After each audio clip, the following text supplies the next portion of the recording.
Estem aquí amb Marc Arza, nascut a Reus l'any 1976, i el Jordi Manent, Barcelona 1977, perdoneu, però sou bastant joves, que han fet un llibre de contracorrent. Ens deixem l'Albert Tomàs perquè no ha pogut venir, que és el tercer membre d'aquest equip que ha fet la temptació independentista. Jo crec que s'ha sacsejat una mica el pensament independentista. Vostès han fet un llibre una mica contracorrent, jo diria que gairebé un llibre herètic, no?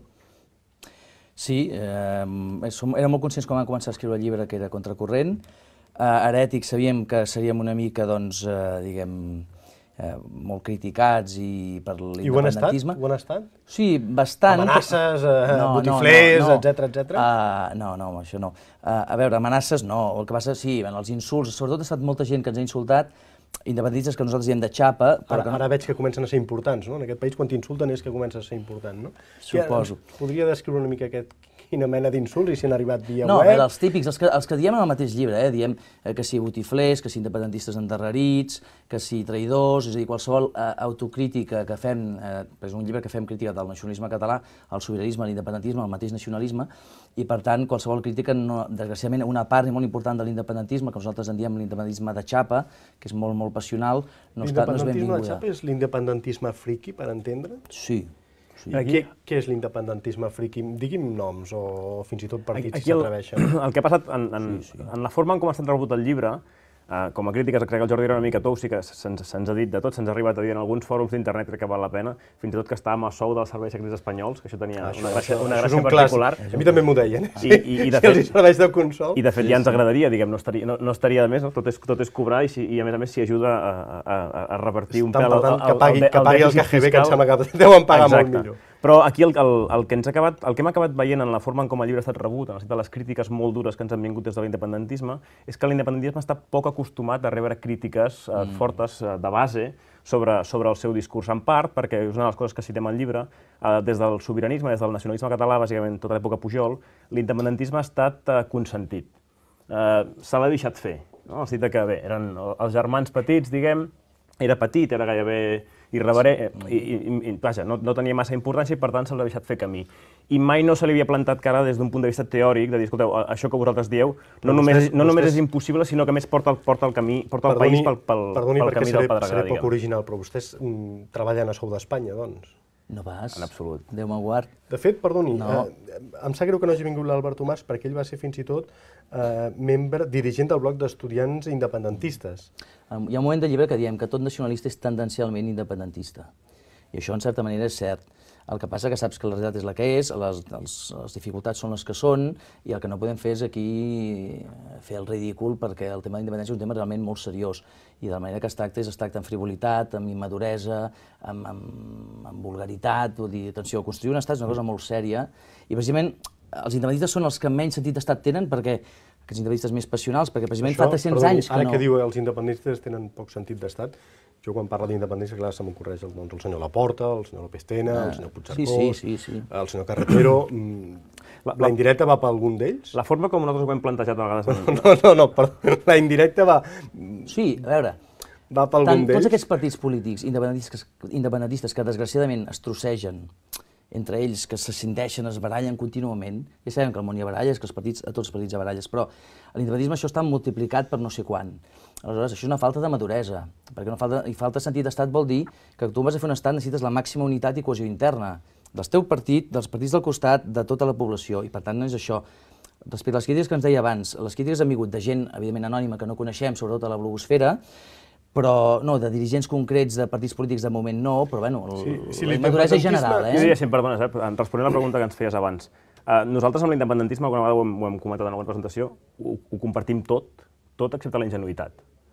O sigui, vostès es consideren independentistes? Nosaltres com a nacionalistes, òbviament, no, és que justament aquest és un llibre que el que explica és, escolteu, el nacionalisme català ha de tendir, òbviament, cap a la sobirania plena, sense cap mena de dubte. A més, avui en dia s'ha desenganyat d'Espanya tothom, fins i tot el president Pujol. Nosaltres aquest desengany no l'hem patit perquè no ens hem enganyat mai amb Espanya. És a dir, és evident que nosaltres com a nacionalistes aspirem a que Catalunya algun dia, i no necessàriament ho hem de veure nosaltres, sigui un estat lliure, sigui un poble lliure entre els altres Oscar Wilde va dir pobles allò del que món. podia resistir-ho tot, excepte la temptació, no? El que passa, diguem, és que generalment en tots els processos sobiranistes arreu del món, els més cridaners no han sigut mai els que han acabat tirant endavant el procés, perquè justament tenen unes mancances, en aquest cas d'anàlisi i després també d'execució, que els incapaciten per fer-ho. Recordo una entrevista al Xavier Robert de Ventós, també de destacades, ve del PSC, però té destacades posicions sobiranistes. Aquest home és seriós i intel·ligent. Sí, sí, dels pocs que tenim potser que el cuidem, que deia que la independència no cal soroll amb la independència, no necessita soroll. És això? Jo, sí i no, és a dir, hi haurà algun moment que s'haurà de fer soroll de veritat. És el moment que fas el trencament, que això tard o d'hora arribarà, però per mi, per nosaltres això va per llarg. Sí, el que passa que el dia a dia, o sigui, el que s'ha de fer ara és anar construint l'Estat en la mesura del possible. I per tant, construir l'Estat vol dir fer infraestructures serioses, vol dir governar bé, gestionar bé, fer feina de cara endins, fer consciència nacional. Això és construir Catalunya, que deia el Pujol? Sí, sí. No han superat aquesta fase, doncs? Però és que sí, no, és a dir, l'etapa Pujol, evidentment, ja ha quedat, diguem, caducada, però el model Pujol, el model de Convergència i Unió en aquest sentit, és bo. La tesi del llibre, que és una tesi que crec que el president Pujol compartia, que és la tesi del pujolisme, és que el nacionalisme té un pes real a la societat catalana, políticament, electoralment, menor del que molt sovint els sobiranistes, els independentistes ens pensem. És a dir, el nacionalisme, si mirem el record de vot en les eleccions... Parlen d'aquella minoria, no? Una minoria sobiranista que pesa, no? Representem un 30% del país, aproximadament. El que passa és que tenim la sort que som l'única minoria organitzada. No hi ha cap altre projecte de país alternatiu al nostre. No hi ha una minoria espanyolista, per dir, que vota Ciutadans o el PP... Però és prou insignificant com perquè amb aquest 30% de nacionalistes i diguem, l'acompanyament passiu de la resta del país, aquí el nacionalisme doncs, potser no és el seu projecte, però no el molesta, se n'adona, doncs, en molts casos comparteix l'anàlisi del país que fa el nacionalisme i se n'adona que els interessos del país qui millor els defensa són els nacionalistes, et deixen fer. I és allò que l'Enric Julián en diu, aquesta gent, el PSC per exemple, donen profunditat de camp al nacionalisme, li permeten continuar el seu procés. Si el nacionalisme es radicalitza en el sentit que posa al damunt de taula arguments que el 70% del país o el 50% del país no comparteix suficientment, aquesta gent es posaran activament en contra del projecte nacional de Catalunya. I amb aquesta gent en contra, i no cal que siguin molts, avui en dia anticatalanistes del país n'hi poden haver un 5, un 7, un 10%. Si tinguessis un 20 o un 25% de gent activament en contra de la construcció nacional, el projecte quedaria molt tocat, tan tocat que segurament no podria tirar endavant. Escolti'm, si no fóssim espanyols, ens hauríem de fer francesos. Jo recordo una vegada precisament l'Enric Juliana, que deia que després de la independència què és? I l'altre dia el Joan Tàpia, em sembla que TV3 també anava per aquesta línia, tot i que França, el negoci seria pitjor. Respecte per les nacionalitats... Veient com està Catalunya al nord, si anéssim a França seria molt pitjor. Si algun dia s'aconsegueix l'Estat, i és probable que aquest segle XXI es pugui aconseguir, el que s'ha de fer és tenir una visió bona, panoràmica de la geopolítica mundial. I per tant, cap a on ens posicionem? A favor dels Estats Units o no a favor dels Estats Units? Perquè clar, posicionar-nos a favor dels Estats Units també... Als Estats Units, allò, un racó al Mediterrani, sobretot que no és el Magrib, que ara està de moda, els interessen. Aquest és un dels debats que fem en el llibre, fins a quin punt geopolíticament... Puerto Rico, Europa, per entendre? És veritat. Això són debats que s'han d'anar obrint. És veritat que fins fa 30 anys, fins fa 25 o 40 anys, aquesta anàlisi que fan el Joan Tàpia, per exemple, o l'Enric Juliana, tenia tota la raó de ser. És a dir, un petit país com Catalunya, amb un pes específic relativament petit, econòmicament, políticament, socialment, sense un gran estat al darrere ho tenia complicat. És per això que els últims 300 anys les classes dirigents catalanes mai no s'havien plantejat la secessió. De fet, és molt estrany, Catalunya és un exemple estrany d'un moviment nacional que no s'ha plantejat la secessió fins en dates molt recents. I això és perquè realment a Europa, o en aquest tros d'Europa on som nosaltres, el que calia era un gran estat. Avui en dia això ha canviat. És a dir, avui en dia, en part perquè existeix el paraigües de la Unió Europea i en part perquè la globalització ha trencat la necessitat de grans mercats captius, Catalunya es podria permetre tenir un estat. El 1714 no va demostrar que allò, una república independent, per molt que estigués aliada als anglesos, era inviable?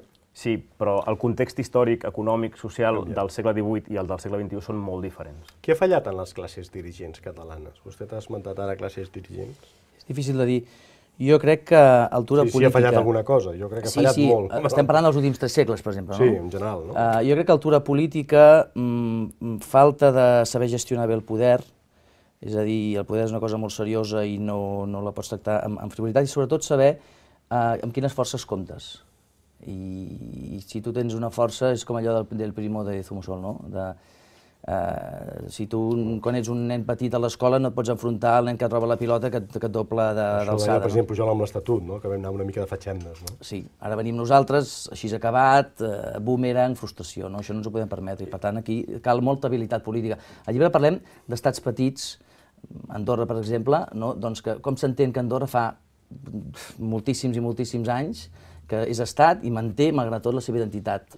Napoleó no els va perdonar perquè va mantenir... Van jugar les seves cartes polítiques, les han sabut jugar i, diguem, geogràficament és com una comarca catalana. Però jo no diria que històricament, en els últims 300 anys, les classes dirigents catalanes han comès grans errors de pes. Són en alguns moments més recents, a la Segona República, a començaments de segle, en l'Estatut hi ha hagut errors de pes, però històricament... En l'Estatut hi ha hagut errors, perdoni que el talli. Grans errors de pes de tothom, que a més no s'han... En el darrer Estatut, no? De tothom vol dir de tothom. Qui van ser si em permets, Xavier, és a dir, mirant molt enrere, 3-4 segles enrere, històricament a nosaltres el que ens tocaria és no existir. No existir. Totes les petites nacions d'Europa que s'han vist enfrontades a un gran estat europeu com és el nostre cas, sigui en França, sigui en Espanya, sigui en Itàlia, sigui en Anglaterra, han acabat desaparesquent. Nosaltres, econòmicament, socialment, políticament, culturalment, lingüísticament, no només ens n'hem sortit, sinó que, a més, tenim una fortalesa extraordinària com a regió del món sense estat. Per tant, alguna cosa han fet bé les nostres elits, les nostres classes dirigents al llarg dels últims 300 anys. Alguna cosa han fet de molt bé. Escolti'm, què hem de fer amb els països catalans? Perquè vostès en parlen, l'altre dia el senyor Duran deia, home, potser per TV3 no hem d'esmentar el tema països catalans. Doncs, a veure, això és... En un segon llibre parlarem de la relació, sobretot del tema del País Valencià, la relació amb Catalunya. En un segon llibre, veig, els faran fora definitivament d'aquest país. No, perquè nosaltres ens estimem el país, Ens estimem molt el país, home. Ens pot avançar el tema? No, a grans trets definirem tot el desastre i el fracàs que ha estat el catalanisme al País Valencià, sobretot d'allà mateix, no? I amb una connivència d'aquí una mica ingènua, no veient, no passant comptes realment si rendia o no rendia el catalanisme allà. El tema dels països catalans, si és un terme que provoca rebuig en el 95% de la població valenciana, doncs no s'ha d'utilitzar. Hi ha molts altres termes per utilitzar, àmbit lingüístic, terres de parla catalana o terres de parla catalano-valenciana, vull dir, això és qüestió també de terminologia. Però el que és evident és que nosaltres hem d'arribar al màxim nombre de població, sigui de Catalunya o els valencians, els valencianistes nacionalistes des del País Valencià, i el que no podem fer és contínuament estar retroalimentats amb aquests quists de problemàtics de terminologia. Si em permeten un petit suggeriment, el millor que he llegit sobre el País Valencià darrerament és un llibre d'Esquerra Republicana del País Valencià, em sembla que ha fet per Agustí Cerdà, d'un país que ja anem fent, que és un informe per un congrés, però que explica el procés, des de l'òptica d'Esquerra, però tot el procés de desnacionalització del País Valencià en els últims 30 anys. Abans preguntaves per errors recents, és a dir, el nacionalisme català en el seu conjunt, de tots els seus plantejaments, si n'hi ha un que ha sigut un error de principi a final i en el que cal un reset total i absolut, tornar a començar des de zero, és en la relació amb el País Valencià específicament. Des de zero vol dir des de zero. Per exemple, a Catalunya no entenem el País Valencià, ens sembla que el Partit Popular del País Valencià, que és una cosa, Déu-n'hi-do, com n'és d'esperpèntica, doncs és això, és un esperpent, és alguna cosa similar a la Cori de Reus, però a tot un país, i en canvi el Partit Popular del País Valencià recollirà més del 50% del vot en aquestes properes eleccions. Si amb aquesta gent, que són gairebé socialment, són 2/3 del país, nosaltres no hi tenim res a fer, amb el País Valencià en conjunt no hi tenim res a fer, no ens entendrem mai. Hi ha un axioma sobiranista que diu o independència o decadència. Vostès insinuen que la independència pot ser decadència? Si es fa malament, sí. Si es porta malament, sí. Si es construeix malament l'Estat, sí. Si es fa un pas que no calcula les teves forces i això pot ser un boomerang que et vagi contra teu, evidentment pot ser decadència. El que passa que, diguem, l'Espanya és una cotilla que molesta molt i que ofega, i la tendència sí que és cap a la independència. No necessàriament la independència, si hem de fer l'últim pas de manera decadent, no? En aquest sentit, sí, clar, si hem de fer aquests dos opòsits hem d'anar cap a la independència, però anem-hi bé i tranquil·lament. Diria que l'independentisme és decadència. És a dir, justament això que dèiem, l'independentisme, no l'independència, sinó l'independentisme ens portaria a la decadència. És a dir, la base social del nacionalisme és petita, és tot just això, un 30% del país. Per poder governar i per poder tirar endavant el país, aquesta base social ha d'estar no només intensament cohesionada, sinó amb capacitat de permeabilitat a la resta del país. L'independentisme, amb els seus plantejaments, també amb els seus lideratges, les seves mancances, això no ho podria fer. No podria cohesionar prou el votant nacionalista i no podria fer que arribés a la resta del país amb prou força com per continuar no només governant, sinó construint el país. Què ha fallat en Catalunya? Ens ha faltat massa crítica. Recordo una vegada una entrevista de Miquel Calçada al Jordi Pujol, que deia, el president Pujol deia va haver un segle, no? El segle XV, XVI, la decadència aquella que es va estroncar l'evolució natural, no? Per dir-ho d'alguna manera. Massa crítica de població, estem parlant. Jo no sé si població, territori... Població i econòmica, perquè horitzontal i vertical. Territorialment Holanda té un territori similar, o equiparable, i se'n van sortir. Aquí hi ha un llibre extraordinari del professor Carlos Boix que explica com a partir d'un determinat moment al segle XV i XVI la necessitat de fortificar les places fortes amb l'artilleria que acabava de néixer fa que només els països econòmicament molt potents, si són petits, es puguin permetre fortificar prou les ciutats com per poder aguantar l'atac d'alguns estats. Ens va faltar artilleria. I a Catalunya el que li faltava era pes, economia, un pes econòmic suficient com per poder finançar això, el que costava defensar-te si no eres prou gran com per tenir exèrcits massius en aquell moment. Escolti'm, deixi'm fer-los una última pregunta. Era un llibre contra el tripartit? Jo l'altre dia estava al Twitter i sé que algun de vostès estava a l'Escola de Formació de Convergència. No sé si és que són també de Convergència o era un... Sí, els tres autors són militants de Convergència, ho vam dir, des de la primera notícia que va sortir el diari d'avui ho vam dir, no ens n'amaguem.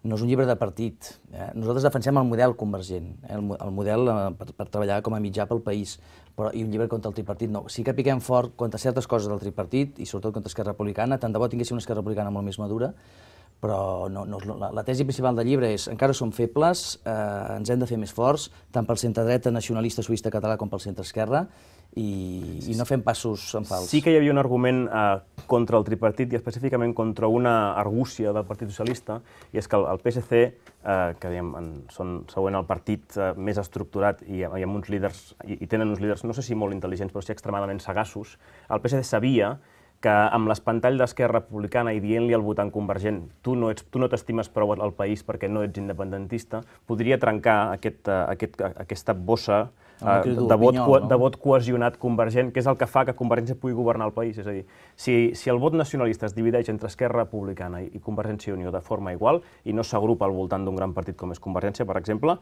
el PSC governaria Catalunya per dècades i dècades. Això el senyor Iceta ho sap, el senyor Zaragoza ho sap, i per tant intentaven que els convergents acabessin tirant cap a l'independentisme per poder gaudir ells de la Generalitat al llarg dels segles. No sé si els està fent un suggeriment. No, ells ho saben, ho han intentat, no se n'han sortit i imagino que ara tiraran cap a alguna altra banda. Però el PSC i Esquerra Republicana de manera seriosa són necessaris pel país. Vull dir que aquí hi ha una crítica del tripartit en el sentit de sigueu seriosos una altra vegada que torneu a governar i no aneu a destruir Convergència i Unió perquè és absurd i no s'han de destruir els partits nacionalistes o catalanistes a Catalunya. De fet, per la construcció nacional, si el PSC deixés d'existir, seria molt difícil que ens poguéssim inventar un partit que pogués recollir vot de professors universitaris i alhora d'alguns barris extremadament populars. Per tant, és un partit molt important en el sentit que, sense estirar de la corda nacional, sí que es mostra fidel als estàndards més bàsics de la construcció nacional. Ha ajudat a cohesionar el país, el PSC, evidentment, també té la seva part de mèrit. D'acord, moltes gràcies. Esperem que la propera vegada, si hi ha una propera vegada, vinguin amb l'Albert Tomàs també. Molt bé, moltes gràcies i felicitats pel llibre. Fins aviat.